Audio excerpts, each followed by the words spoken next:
Okay, so what I'm going to show you is how to switch this door on this Whirlpool washer. We bought a new one because one of the little resistors for the heating unit kept going out, and I couldn't get any consistent whatever. So found a good deal at Appliance Direct. We also bought our washing machine there, and luckily they had the same one dryer, so they match, which I don't really care personally, neither does my wife, but just happenstance coincidence that they had a good deal on this color. So Whirlpool Dryer, the model number is WED6605MC-3. I'm switching the door because I want it to open to the left because our washing machine is on the right. What I'm going to show you is really, really ridiculous. We had an old LG that I had to switch the dryer door to switch to open to the left, and all I had to do was take the door off, switch the lock plate to the other side, then flip the door over and put it back on. Easy peasy. Not so with this one. I'll show you what I'm talking about here in a second. It is crazy. You have to take the whole door apart. I've got it somewhat apart. I'll show you here in a second. Actually, just an FYI, I tried to just flip, because there's no writing on the door. I mean, you look here. Well, this one has writing on the door, but the dryer does not. It's just totally blank. It's a circular door. I thought, well, I'll just try it. So I switched the latch plate, flipped the door over, tried to put it in place. The nice mechanism in that there's little latches that when you put it in and then drop it down, it holds it in place. So I do like that. So I tried it, secured a couple of screws, tried to close it. It won't close. So I thought, well, okay, it was worth a shot. But I'll show you the crazy part. So here's the door partially apart. This is the outer part of the door. This is the inner part of the door. I had to take this apart. You have to take these two covers off. Okay. There is a video. I'm sorry I didn't read that. But basically, you face the door down.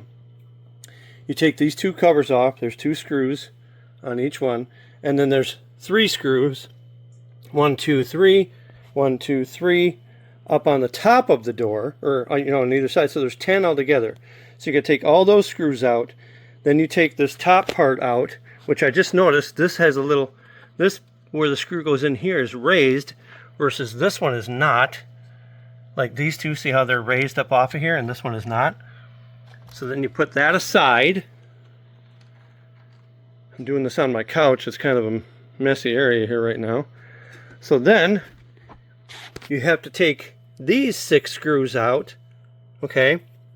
Which the crazy part is, okay, to take the door off, these screws here, these four screws, and the 2 screws that hold the latch plate in place are Torx screws, okay? So wouldn't it be common sense to use the same size screw to hold this one in place as this one? But they're not. This one is different. This one here is a different size than that one. So they're not even using the same screws. And then these 6 screws here to take the door apart are Phillips screws. So they can't even use the same damn screw. So what you have to do is you have to take this piece off, right? You take these 6 screws off. Then there's the strike plate. You have to flip this over and you take these 2 off. And then you just swap these 2. This is absolutely crazy. I don't understand it. It's a round door. So anyway, I'm going to pause this while I do this, and I'll show you how it works out.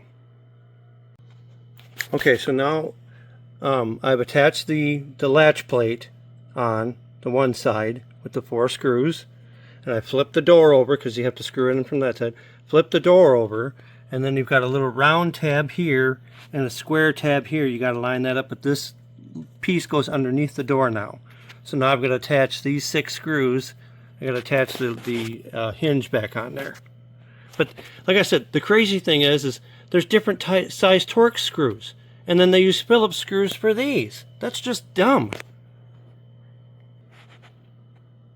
Okay, so I had to figure this out because like I said, these 3 are raised because there is a video that Whirlpool did on this, but they don't mention this.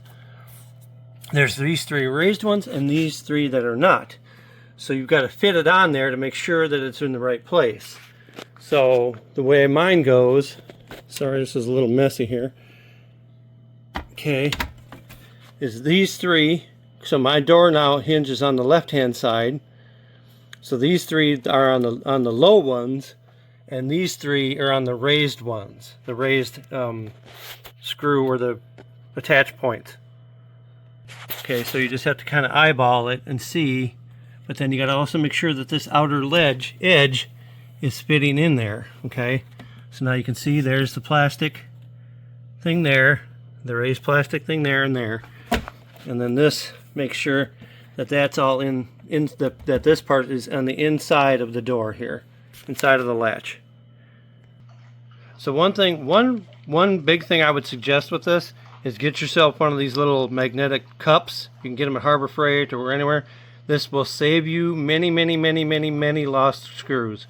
It's a magnetic base, so anything will stick to it, see? And then there's also a magnetic thing here. So definitely, if you don't have one, get one. It will save you a lot of heartache. The other thing I would say is if your drill has this adjustment for the torque, with this kind of plastic stuff, you want to set it pretty low, because you want to listen. Because I'm gonna screw this in, but you'll hear it click. So that stops. So you're not going to strip the screw out of the plastic. That's the last thing you want to do. Okay, so you set it really low, and then it'll once it gets enough torque on there, it'll just slip, and that's it. You're done. Pause. So then you have to put these plates back on, these plastic covers. Luckily, with the Whirlpool instructions, there is an instruction for electronics inside the door that you have to flip-flop. I don't know what that's for, because mine doesn't have it, thank God, because that would have been a real headache. And then you just got to put the rest of there's 4 more Phillips head screws. You got to put these 2 plates back on. Okay, so now I got these plates back on, these covers, and they're Phillips head screws. So I wish they would use Torx screws, because anybody who stripped a Phillips screw, if you don't have enough pressure on it and you strip the head out, you know how much of a pain in the butt it is. So that's the benefit of the Torx, is it's very hard to strip those. If you use the right size thing, it's really hard to strip them. I've never done it. So anyway, now they got these covers back on there, and we're going to go put the door back on the machine. So one thing I would suggest, Whirlpool, is if you're going to use Torx screws in some of the instruction or some of the assembly, like for this, and then the inner latches for the hinge and the latch plate or whatever that's called, use Torx screws for the whole dang thing. Make it a lot easier, and use the same size Torx screw, not different sizes. Okay, so now I've got 2 screws in there. It's like I said, there's a latch that you put it in there and drops down and hangs it in place, which is nice. So then you put the 2 screws in. Well, there's 4 actually altogether. And I'm going to put those last 2 screws in, and thank God it works. Because I put these 2 screws in and then test closed the door just to make sure I had it right. So I had to use a regular Torx screwdriver, not my battery screwdriver, because I can't fit it in there because the door is so close to the wall here. I can't open it far enough to actually get the screwdriver in there. So you definitely make sure you have some regular Torx screwdrivers. You can get stuff like that at Harbor Freight, pretty good prices. Okay, make sure they're tightened down, and voila! The door is closed, and now it opens from that side. Because opening it this way, because my dryer or my wash machine opens this way. And I don't know. I'm going to look it up, but maybe I can switch this one. I don't know. Probably not, but I'm used to doing it this way, so I'm just not going to do it. Maybe you can switch these, but I don't think so, actually. I'm not sure. But anyway, had some stuff in there, and I'm going to throw out my new dryer. And the cool thing is these are Wi-Fi compatible. So once you hook it up to your Wi-Fi, it will work with Alexa. Now, I haven't tested it, so I don't know if she'll say, hey, your dryer's done, or whatever it is, but Whirlpool does have an app. So you download the app, add your machines to that, and then add it to Alexa. So I'm hoping that Alexa will say, hey, your washer's done. Hey, your dryer's done. But that's it. Works great. Like I said, we got these at Appliance Direct. I would recommend you check them out. At least the one here for us in Florida and Melbourne. They were great. no high pressure sales. They gave us a great deal on these, and you know, I highly recommend them. Now there are other good appliance places, but you know, and you know, maybe your Appliance Smart or Appliance Direct near you, maybe the people aren't as cool as the one I got here. But anyway, so that's it. Thanks to Appliance Direct in Melbourne for the great deal on our washer dryer. And yeah, that's the switch in the door. Not too bad, but not real easy either. So I would suggest Whirlpool that maybe you might want to re-engineer this to make it so you can just flip it. Because it looks like you can, but the door is just slightly different. For whatever reason that is, I don't know. The way they engineered it.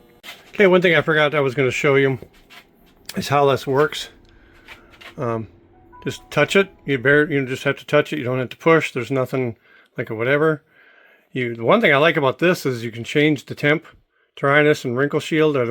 There is a water hookup that goes from the cold. This does have a what is it called? Like a steam setting.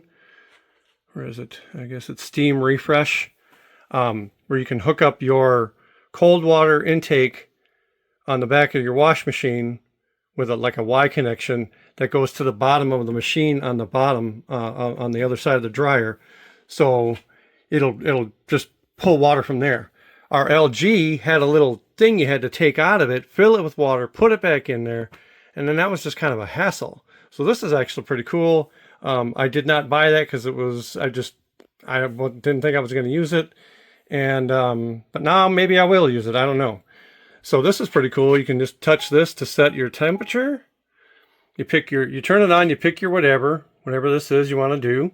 Time, dry, sanitize, how to dry. Pick this out, temperature, dryness level, how dry you want it, wrinkle shield, echo boost, all this kind of stuff here. You can add time, and then you just hold the start. 3, 2, 1, and it starts. I like that little countdown. That's pretty cool. Our wash machine doesn't do that. It's a little different. With the wash machine, you just hold it, and it just starts. It takes 3 seconds, but it just starts.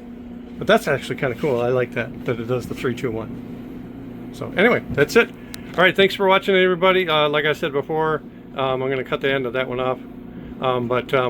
Like and subscribe, share with your friends if you appreciate my content. And may the force be with you, everybody. Because if you watch my channel, you know I'm a Star Wars fan. Anyway, have a good one, everyone.